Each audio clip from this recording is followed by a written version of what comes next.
ஆனா நம்முடைய உள்துறை அமைச்சர் அமித்ஷா அவர்கள் இன்று ஒரு செய்தி நிறுவனத்துக்கு காலையில் பேட்டி கொடுக்கும் பொழுது சில கருத்துக்களை முன் வச்சாங்க. அதை பத்தி நீங்க கேள்வி கேட்டிருக்கீங்கன்னா இன்னும் கொஞ்சம் விலாவரியா பேசுவாங்கண்ணா. ஆனா அந்த 130வது திருத்தம் அரசியலமைப்பு சட்டத்திற்கு இந்த திருத்தம் எதற்காக நாம் கொண்டு வருகின்றோம் என்றால், இன்னைக்கு பப்ளிக் சர்வெண்ட் அப்படிங்கிற வார்த்தை யாருக்கு பொருந்தும்னாங்கன்னா, குரூப் டி சிவில் சர்வெண்ட்ல இருந்து பிரதம மந்திரி வரை எல்லோருமே பப்ளிக் சர்வெண்ட். ஏன்னா மக்களுடைய வரி பணத்துல அவங்களுக்கு சம்பளம் வருது. இன்னைக்கு group D, group C, group B, group A இந்த 4 குரூப்ல இருக்கக்கூடிய அரசு அதிகாரிகள் ஒரு தவறு செய்து கைது செய்யப்படும் பொழுது ஒரு குறிப்பிட்ட நாட்களுக்கு பிறகு அந்த பணியிலிருந்து அவர்கள் நீக்கப்படுகின்றார்கள். அந்த பணியில் அவங்க இருக்க முடியாது. இது அரசு பணியில் இருக்கக்கூடிய ஒரு சார்பு இருக்கக்கூடிய சகோதர சகோதரிகளுக்கு இது பொருந்தது. இன்னொரு பக்கம் அதே அரசு பணியில் இருக்கக்கூடிய எம்எல்ஏ, எம்பி, மாநிலத்தில் முதலமைச்சர், கவுன்சில் ஆஃப் மினிஸ்டர்ஸ், மத்தியில் பிரதம மந்திரி, கவுன்சில் ஆஃப் மினிஸ்டர்ஸ், அவர்களுக்கு இது பொருந்தா. ஏன்னா அரசியலமைப்பு சட்டம் கொண்டு வந்த பொழுது அண்ணல் அம்பேத்கர் ஐயா அவர்களோ அன்னைக்கு இருந்த மேதைகளோ யாரும் தவறு செய்துவிட்டு ஒரு முதல்வராக, பிரதமராக, மந்திரிகளாக இருப்பார்கள் என்று யாரும் எதிர்பார்க்கல. அன்னைக்கு காலகட்டத்தில் அது தேவைப்படல.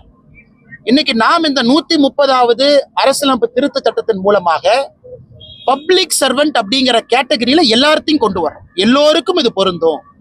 ஒரு மந்திரியாக, பிரதமராக, முதலமைச்சராக இருந்தாங்கன்னா 30 நாட்கள் தொடர்ச்சியாக சிறையில் இருந்தாங்கன்னா 31வது நாள் அவர்கள் அந்த பணியிலிருந்து நீக்கப்பட வேண்டும். அவர்களா போயிடணும், இல்லாட்டி ஆளுநர் அவங்க நீக்கிடுவாங்க.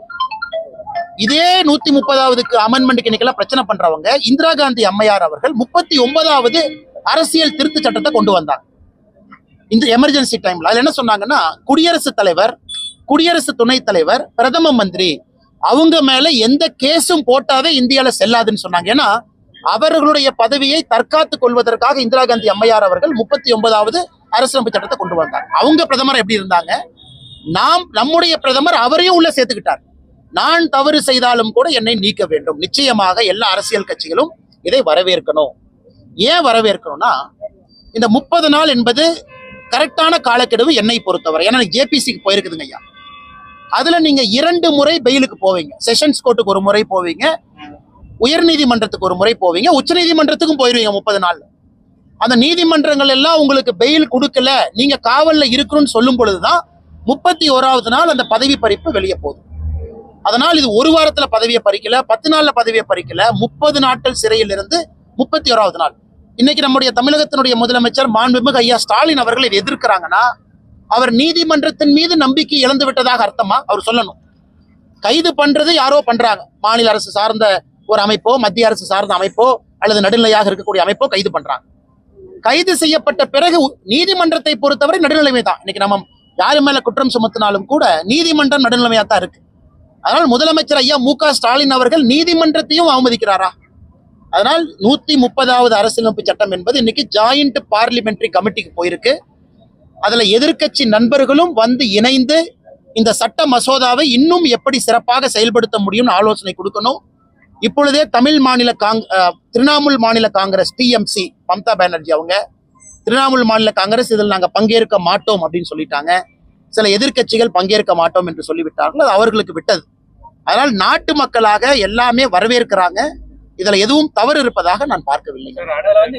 எதிர்க்கட்சிகள் இந்த சட்டத்தை கொண்டு வந்துட்டாங்கன்னா அவங்க கவர்மெண்ட் ஃபார்ம் பண்ணி ரன் பண்ணலாம். அதுக்காக அந்த ஜஸ்ட் பிகாஸ் அண்ணே, தொடர்ச்சியாக பாரதிய ஜனதா கட்சி நாங்களே ஆட்சியில் இருப்பதாக நாங்கள் சொல்லவில்லையே. நாங்கள் ஆளுகின்ற மாநிலத்திலும் அடுத்த 100 ஆண்டுகள் நாங்க தான் இருக்க போறோம் நம்ம சொல்லலையாங்கண்ணா. இது எல்லோருக்கும் பொருந்தக்கூடிய ஒரு சட்டம் தானே. பிரதமர் என்கின்ற வார்த்தையை பயன்படுத்தி இருக்கிறோம், முதலமைச்சர் என்கின்ற வார்த்தையை நம்முடைய அரசு பயன்படுத்தி இருக்கிறது, கவுன்சில் ஆஃப் மினிஸ்டர்ஸ் என்று பயன்படுத்தி இருக்கின்றோம். எல்லோருக்கும் பொதுவான சட்டம் தான். நாங்க நாளைக்கு ஆட்சி இழந்து விட்டால் எதிர்க்கட்சி நண்பர்கள் எங்க மேல இதை தவறாக பயன்படுத்துவார்கள், அதை பத்திலாம் நாங்க யோசிக்கலீங்கன்னா.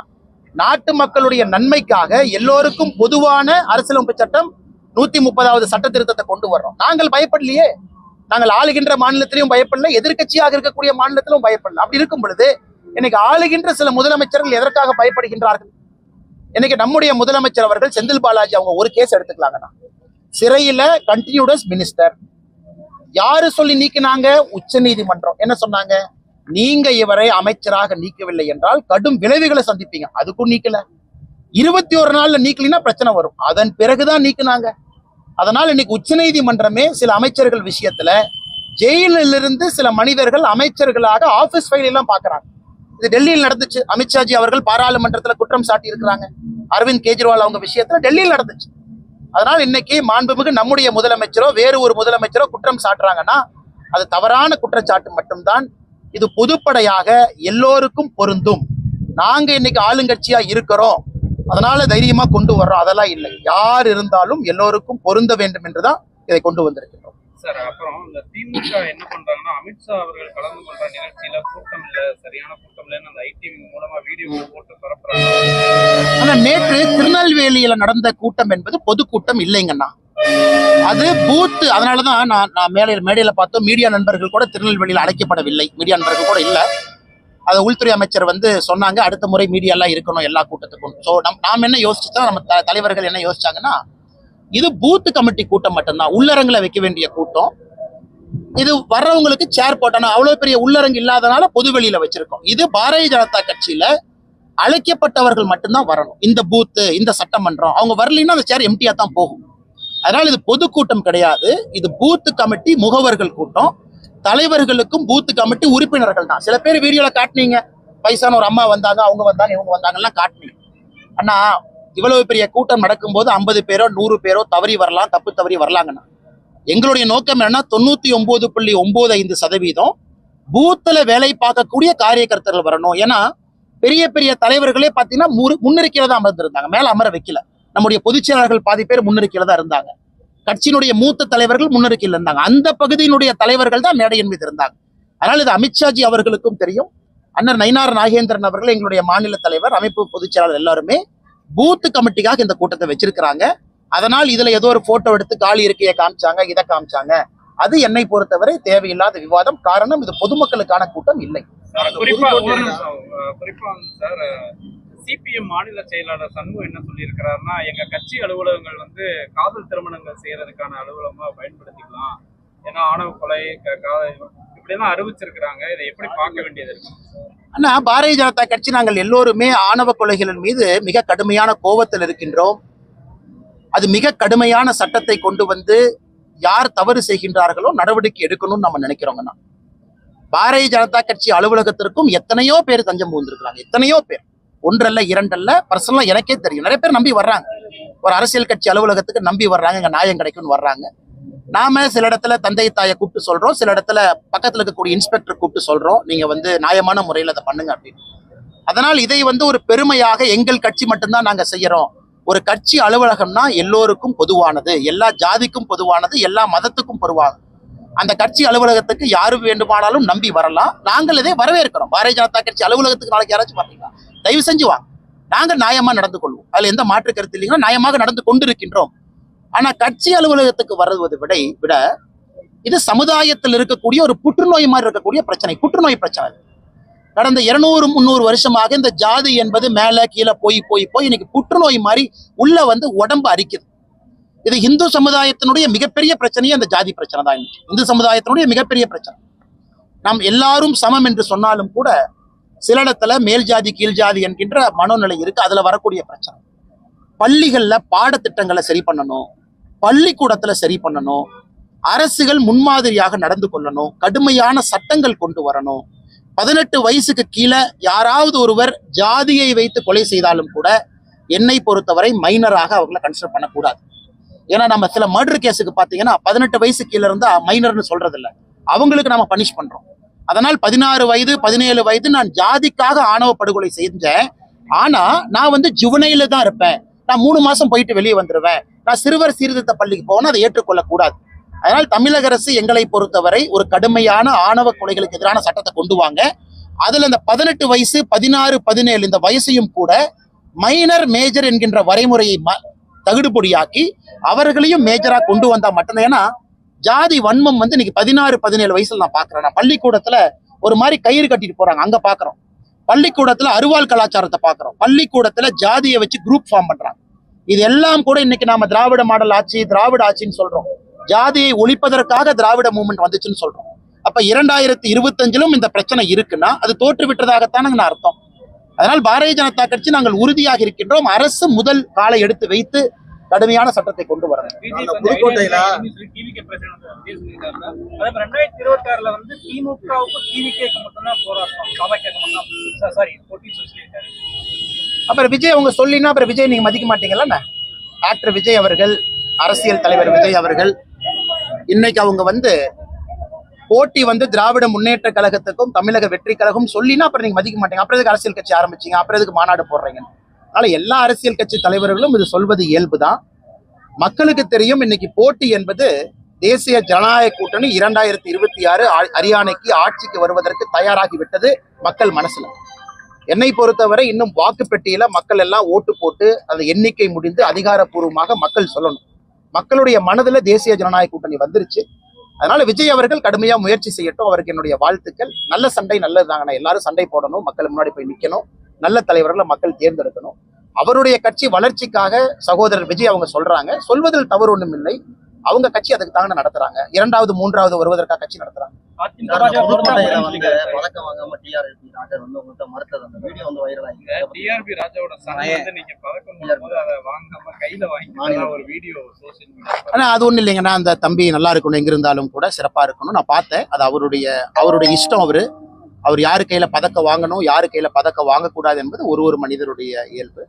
என்னை பொறுத்தவரை டிஆர்பி ராஜா அவருடைய மகன் எங்கிருந்தாலும் கூட சிறப்பா இருக்கணும், இந்த துறையில சாதனை பண்ணணும், ஒரு பெரிய மனிதரா வளரணும் என்று நான் மனதார வாழ்த்துகின்றேன். அது என் கையில பதக்கம் வாங்க மறுத்துட்டாரு, இன்னொருத்தர் கையில வாங்கினா எனக்கு அது முக்கியம் இல்லைங்கன்னா, நல்ல மனிதரா வரணும். அது மட்டும் தான் என்னுடைய. குறிப்பா சில முன்னாள் அமைச்சர்கள், சட்டமன்ற உறுப்பினர்கள் அதிமுக என்ன பேசுறாங்கன்னா, அண்ணாமலையே வந்து எடப்பாடி பழனிசாமியை முதல்வராக பேசிட்டாரு, இதுவே நம்ம வலிமையா இருக்கிறதுக்கான ஒரு எடுத்துக்காட்டு அப்படின்லாம் கூட மதுரையில ராஜன் சிலப்பா அவங்க பேசுறாங்க. கட்சி அண்ணாமலையே சொல்லிட்டாங்க அப்படின்னு இல்லைங்கன்னா, இதுல என்னன்னா அண்ணாமலையே இந்த கட்சியினுடைய ஒரு தொண்டனுங்கண்ணா. இந்த அண்ணாமலை எப்பொழுதும் உணர்கின்ற ஒரு மனிதன் இந்த கட்சியில தொண்டனாக இருப்பது எனக்கு ஒரு பெருமைங்கண்ணா. மற்ற எல்லா பதவிகளும் கட்சி கொடுப்பது. இந்த கட்சியில எங்களுக்குள்ள 1008 விஷயங்கள் இருந்தாலும், இந்த பாதையில போலாம், இப்படி போலாம், 2026 இப்படி போலாம், 2031 அப்படி போலாம், எங்களுக்குள்ள கருத்து வேறுபாடுகள் இருந்தாலும் கூட தலைவர்கள் ஒருங்கிணைந்து 2026 இப்படித்தான் நம்ம போறோம். தேசிய ஜனநாயக கூட்டணியினுடைய முதலமைச்சர் வேட்பாளர் திரு எடப்பாடி பழனிசாமி அவர்கள் என்று சென்னை பிரஸ் மீட் அதுல தெளிவாக சொன்னோம். அதன் பிறகு அதன்படி நடந்து கொள்வது இந்த கட்சியினுடைய ஒரு தொண்டனுக்கும் அழகு. அதைத்தான் நான் செய்யறேன். எனக்கு மாறுபட்ட கருத்துக்கள் இருந்தாலும் ஒரு தொண்டனாக இந்த கட்சியில் நான் வேலை செய்யும் பொழுது கட்சியினுடைய கருத்து எனக்கு வேத வாக்கு. அன்னைக்கு அந்த பூத் கமிட்டியில அவர்களுக்கு நான் சொல்லணும், இந்த கட்சியினுடைய ஒரு தலைவராக இத்தனை பேர் வந்திருக்கீங்க, கடுமையா உழைக்கிறீங்க. யாருக்காக உழைக்கிறீங்க? 68,000 பூத்துல ஒரு தலைவர், 12 துணை தலைவர்கள், 13 பேரை நீங்க எடுத்துக்கிட்டீங்கன்னா 68,000 பூத்து கணக்கு போடுங்க, 10 லட்சம் பேர். அவங்களுக்கு ஒரு கிளாரிட்டி இருக்கணும். தேசிய ஜனநாயக கூட்டணி எதுக்கு இருக்கு, நம்முடைய முதலமைச்சர் வேட்பாளர் யார், எதற்காக நான் கீழே வேலை செய்யணும், அந்த கிளாரிட்டியை கொடுக்க வேண்டியது தலைவர்களுடைய பொறுப்பு. அதைத்தான் நான் செய்து கொண்டிருக்கின்றேன். அதனால் இதுல விருப்பு வெறுப்பு ஒண்ணு இல்லைங்கன்னா, எங்களுடைய பாரத பிரதமர் நரேந்திர மோடி அவர்கள் முடிவு செஞ்சுட்டாங்க. பல விஷயத்தை கேட்டு முடிவு பண்ணியிருக்காங்க. உள்துறை அமைச்சர் அமித்ஷாஜி அவர்கள் அறிவிச்சிட்டாங்க. எங்களுடைய தேசிய தலைவர் திரு நட்டா அவர்கள் இதுதான் சொல்லிட்டாங்க. அதன் பிறகு பாரதிய ஜனதா கட்சியினுடைய இலக்கணம் என்னவென்றால் ஒரு அணியாக திரண்டு நிற்போம். அதே போல எனக்கு முழு நம்பிக்கை இருக்கு. அதிமுக தொண்டர்களும் தலைவர்களும் பாரதிய ஜனதா கட்சியை ஒரு மாற்றாந்தாய் கட்சியா பார்க்க மாட்டாங்கிற நம்பிக்கை எனக்கு இருக்கு. நாங்க உயிரை கொடுத்து எங்களுடைய தலைவர்கள் சொன்ன பிறகு நாங்க உயிரை கொடுத்து தேசிய ஜனநாயக கூட்டணி ஜெயிக்கணும். அதுல முதலமைச்சர் வேட்பாளராக இருக்கக்கூடிய எடப்பாடி பழனிசாமி அண்ணன் அவர்கள் ஜெயிச்சு முதலமைச்சர் ஆகணும் அப்படின்னு எப்படி உயிரை கொடுத்து நாங்க உழைக்க போறோமோ அதை நீங்க பார்க்கத்தான் போறீங்க. அதே போல அனைத்து இந்திய அண்ணா திராவிட முன்னேற்ற கழகத்தினுடைய வலிமை மிகுந்த தொண்டர்களும் தலைவர்களும் பாரதிய ஜனதா கட்சி எங்க நிக்குதோ அவர்களையும் நம்ம ஜெயிக்க வைக்கணும். அதுதான் பரஸ்பரம் ஒரு அண்ணன் தம்பிக்கான மரியாதை, அக்கா தங்கச்சிக்கான மரியாதை. பாரதிய ஜனதா கட்சி இங்க நிக்குதா, அங்க நிக்குதா, நிறைய நிக்குதா, கம்மியா நிக்குதா, அது தலைவர்கள் முடிவு செஞ்சுக்குவாங்க. எப்படி நாங்கள் உயிரை கொடுத்து எங்களுடைய கூட்டணி கட்சியில் இருக்கக்கூடிய அதிமுகவை ஜெயிக்க வைக்க போறோமோ அதே போல அதிமுகவினுடைய தலைவர்கள் தொண்டர்கள் பாரதிய ஜனதா கட்சியை ஜெயிக்க வைப்பாங்க, நம்பிக்கை இருக்குது. இன்னைக்கு நாங்கள் அதை செய்ய போகின்றோம். எல்லோரும் இணைந்து மாற்றாந்தாய் இவங்க வேற நாம வேறன்னு பார்க்காம இது முழு கை. இதுல பலமா யார் இருக்கோம், பலம் இல்லாம யார் இருக்கோங்கிற முக்கியம் கிடையாதுங்க. முதலமைச்சராக அமர வைக்கணும்னா எல்லாரும் ஜெயிச்சா தான் முதலமைச்சரா வரணும். அத்தனை இடத்திலும் ஒரு வலிமையான போட்டி இருக்கக்கூடிய சூழ்நிலையில எல்லா இடத்திலும் 234 தொகுதியிலும் நம்முடைய வேட்பாளர்கள் ஜெயிச்சா தான் அண்ணன் எடப்பாடி பழனிசாமி அவர்களை முதலமைச்சர் நாட்கள் அமர வைக்க முடியும். அதனால அனைத்து இந்திய அண்ணா திராவிட முன்னேற்ற கழகத்தினுடைய தலைவர்கள் சில பேர் சொன்னீங்க, மரியாதைக்குரிய தலைவர்கள், தொண்டர்கள் எல்லாம் பாரதிய ஜனதா கட்சியுடைய வெற்றிக்கும் அந்த களத்துல கடுமையாக பாடுபடுவார்கள் என்கின்ற முழு நம்பிக்கை எனக்கு இருக்கு. அண்ணாமலை அன்பு எங்க வேணாலும் நிக்கலாங்கண்ணா. மதுரை கிழக்கு, மதுரை மேற்கு, மதுரை எல்லாம் அப்படிங்கிறாங்க. நமக்கு அப்படி இல்லைன்னா கூட ஏதோ ஒரு தொகுதி மக்களுடைய அன்பு, மக்களுடைய மனசுல நம்ம இருக்கத்தான் போறோம். அது நம்முடைய கட்சியும் எல்லாம் சேர்ந்து முடிவு பண்ண போறாங்க. சொல்ற இடத்துல நிக்க போறோங்கண்ணா. அல்லது நிக்க வேண்டாம், எலெக்ஷன் வேலை செய்யணும், அதையும் செய்ய போறோம். இல்ல எலெக்ஷனுக்கு இந்த வேலை செய்யணும், அதையும் செய்ய போறோம். என்னை பொறுத்தவரை நான் ஏற்கனவே சொல்லிட்டேன் பாருங்க, நான் தொண்டன். 2026 கட்சி சொல்வதை செய்வது மட்டும் என் வேலை. நான் இன்னைக்கு ஸ்டேஜ்ல பேசினேன் பாருங்கண்ணா. அதாவது ஒரு தலைவனாக வர வேண்டும் என்றால் அந்த தலைவனுக்கு தொண்டனாக எப்படி இருக்க வேண்டும் என்கின்ற பக்குவம் வேணும். தொண்டனாகவும் நான் இருக்கணும்னு ஆசை. அதே நேரத்தில் அந்த கட்சி தலைவர் என்கின்ற பொறுப்பை கொடுத்திருக்கு. அந்த பொறுப்புக்கு மரியாதை தகுந்தாற் போல் நான் நடந்து கொள்ள வேண்டும் என்பதும் என்னுடைய கடமை. இரண்டையும் நான் செய்யணும். அண்ணாமலை அன்பு கூட்டம் தொடங்கப்பட்டது, அது நோக்கம் என்ன சார்? பல பேர் தொடங்குறாங்கன்னா, என்னன்னா புதுசா ஆரம்பிக்கிறாங்க. எல்லோருக்கும் நான் வேண்டிக் கொள்வது என்னன்னா, அண்ணே எல்லோருக்கும் சொல்றது, அந்த கையில பெச்சை குத்தாதீங்க, அது நம்ம கட்சி கலாச்சாரம் இல்லை. ஒரு தலைவனை அடையாளப்படுத்தாதீங்க, நம்ம கட்சி கலாச்சாரம் இல்லை. நாம் எல்லோருமே ஒரு அன்பின் இலக்கணமா இருக்கும். டெல்லியிலிருந்து ஒருத்தவங்க, அண்ணே நாங்க டெல்லியில் இருக்கக்கூடிய தமிழர்களுக்கு நாங்கள் ஒருங்கிணைந்து செயல்பட விரும்புகின்றோம், இந்த மாதிரி ஏதோ ஆரம்பிக்கிறோம். நாங்க எங்கேயும் பேர் போடாதீங்க, போட்டோ போடாதீங்க, சமூக இயக்கமா நீங்க உங்க அம்மா பேரை நடத்துங்க. அதை கேட்டும் சில பேர் போட்டோ போடுறாங்க, பேர் போடுறாங்க. எதாக இருந்தாலும் கூட நல்லதுக்காக இருக்கட்டும். நம்மனால கட்சிக்கோ ஒரு பொதுமக்களுக்கோ கெட்டது நடந்துருச்சுன்னு வர வேண்டாம். அதனால் யாரு எங்கே ஆரம்பித்தாலும் நல்லது செய்யுங்க, மக்களுக்கு நல்லது நடக்கும். மேடம் ஹைட்ரோ கார்பன் திட்டத்தை வந்து அனுமதிக்க மாட்டோம் நிதித்துறை அமைச்சர் வந்து தென்னரசு சொல்லியிருக்காரு. மேடம், இந்த என்விரான்மெண்டல் கமிட்டி என் கையில மேடம் இருக்கு. தமிழ்நாடு அரசனுடைய கையில என்விரான்மெண்டல் இம்பாக்ட் அசஸ்மெண்ட் EIA அவங்க கையில இருக்கு. என்விரான்மெண்டல் கிளியரன்ஸ் ஏஜென்சி அவங்களே கிளியரன்ஸ் கொடுக்குறாங்க. அவங்களே ONGC ஹைட்ரோ கார்பன் திட்டத்துக்கு அனுமதி கொடுக்குறாங்க. இந்த கை கொடுக்குது தமிழ்நாடு அரசு. இந்த கையில நிதி அமைச்சர் இந்த கைக்கு கடிதம் எழுதுறாரு, எப்படிப்பா நீ கொடுத்த நிறுத்துன்னு. ஸோ இந்த கையும் சண்டை போடுறதுக்கு நாங்க எப்படி பொறுப்பாக்க முடியும்? தமிழ்நாடு அரசுக்கு ONGC ஹைட்ரோ கார்பன் வேண்டானா கொடுக்காதீங்க, நாங்க கொடுங்கன்னு யாருமே சொல்லலையே. மக்களுக்கு வேண்டான்னா செய்யாதீங்க. நீங்களே உங்களுடைய ஒரு நிறுவனம், சுற்றுச்சூழலை பாதுகாக்க வேண்டிய நிறுவனம், பர்மிஷன் கொடுத்த பிறகு நிதித்துறை நீங்க அப்போஸ் பண்றீங்க. உங்க தொகுதி அங்க இருக்கு, உங்களுக்கு பிரச்சனை. உடனே நீங்க என்ன சொல்றீங்க, அதை நான் அப்போஸ் பண்றேன்னு. அதனால முதலமைச்சர் அவங்க எல்லாத்தையும் கூப்பிட்டு பஞ்சாயத்து பண்ணி பைசல் பண்ணி இந்த வண்டி நேர்கோட்டில் போற மாதிரி முதலமைச்சர் வண்டியை ஓட்டிட்டு போங்க. லெப்ட்ல ஒரு வண்டி இருக்கிறாங்க, ரைட்ல ஒன்று இருக்கிறாங்க. இதுக்கும் பாரதிய ஜனதா கட்சிக்கும் மத்திய அரசுக்கும் சம்பந்தம் இல்லை. ONGC ஒரு மத்தியில் இருக்கக்கூடிய நிறுவனம். அந்தந்த மாநில அரசுகள் முடிவு செய்ய வேண்டும், எங்க அனுமதி கொடுக்கணும், எங்க அனுமதி கொடுக்க கூடாது. நன்றி.